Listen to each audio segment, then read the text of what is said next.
সারা দেশে ধর্ষণ ও আইনশৃঙ্খলা পরিস্থিতির অবনতির প্রতিবাদে বিক্ষোভ করছেন শিক্ষার্থীরা। এই নিয়ে বিস্তারিত জানাতে বাড্ডা থেকে যোগ দিচ্ছেন আমাদের সহকর্মী খালেদ রায়হান। রায়হান, শিক্ষার্থীরা বিক্ষোভে কি কি দাবি জানাচ্ছেন, বিস্তারিত কি তথ্য আছে আপনার কাছে? দেখুন, আমি যদি বলি আজকে এই যে বিক্ষোভ কর্মসূচি, এটি কিন্তু চতুর্থ কোনো বিশ্ববিদ্যালয় তারা কিন্তু এটি করছে। এর আগে সকালে আমরা দেখেছি ইডেন মহিলা কলেজ তারা এই বিক্ষোভ কর্মসূচি পালন করেছে। একই দাবিতে ব্র্যাক, তিতুমির কলেজ এবং একই সঙ্গে ব্র্যাক ইউনিভার্সিটির সামনে এখন আমি রয়েছে, তারা কিন্তু বিক্ষোভ মিছিল করছে, বিক্ষোভ সমাবেশ করছে। তারা যেটি বলছে যে সারা দেশে যে নিরাপত্তাহীনতা বিরাজ করছে এবং একই সঙ্গে নারী এবং শিশু যে ধর্ষণের ঘটনা বেড়েছে সেইগুলোর প্রতিবাদে তারা কিন্তু এখানে অবস্থান করছে। এবং একই সঙ্গে তারা যেটি বলছেন যে সরকারে যারা রয়েছেন বা সংশ্লিষ্ট কর্তৃপক্ষ যারা রয়েছেন, প্রশাসনে যারা রয়েছেন, তারা যদি এটিকে নিয়ন্ত্রণ করতে না পারেন তাহলে যাতে তারা পদত্যাগ করেন।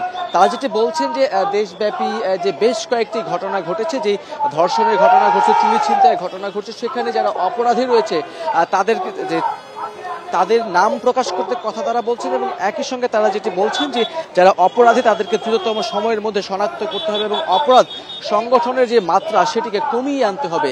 এবং তাদের মূল দাবিটি হচ্ছে যারা অপরাধের সঙ্গে আশ্রয়দাতা, প্রশ্রয়দাতা তারা যারা রয়েছেন তাদেরকেও বিচারের আওতায় আনতে হবে। সর্বোপরি তারা যেটি বলছেন, এবং শুধুমাত্র এই কলেজ, আমি এখন ব্র্যাকের সামনে রয়েছি, ব্র্যাক ছাড়া আমরা দেখেছি university of liberal arts Bangladesh তাদের নিজ ক্যাম্পাসের সামনে, তিতুমির কলেজও তাদের নিজ ক্যাম্পাসের সামনে, এবং ইডেন মহিলা কলেজ তারাও কিন্তু নিজ নিজ ক্যাম্পাসের সামনে তারা অবস্থান কর্মসূচি পালন করেছে, তারা প্রতিবাদ মিছিল করেছেন। তারা যেটি বলছেন যে যারা অপরাধ করছে এবং দেশব্যাপী যে এই হত্যা, এই খুন, একই সঙ্গে চুরি ছিনতাই এবং ধর্ষণের মতো ঘটনা যে বেড়েছে সেটিকে নিয়ন্ত্রণ করতে বর্তমান যে সরকার রয়েছে তারা কিন্তু অনেকটাই ব্যর্থতার পরিচয় দিচ্ছে। এবং এটি যদি চলমান থাকে তাহলে কিন্তু তারা আবারও আন্দোলন, কঠোর আন্দোলন নামবে বলে তারা কিন্তু হুঁশিয়ারি দিচ্ছেন। এবং একই সঙ্গে যারা এই ধরনের কর্মকাণ্ড করছেন তাদেরকে শনাক্তে আইন শৃঙ্খলা বাহিনীর সদস্য যারা রয়েছেন তারা যাতে কার্যকর ভূমিকা পালন করেন সেটি কিন্তু তারা বলছেন। এবং এটিতেও যদি কাজ না হয় তাহলে তারা কিন্তু এর থেকেও কঠোর আন্দোলনে যাবেন। সেই ক্ষেত্রে প্রথম দাবিটি হচ্ছে নিরাপত্তা নিশ্চিত করার জন্য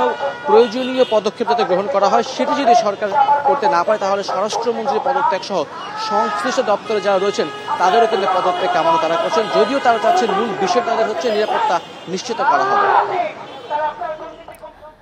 রাজধানীর বাড্ডা থেকে শিক্ষার্থীদের বিক্ষোভ নিয়ে জানাচ্ছিলেন সহকর্মী খালেদ রায়হান।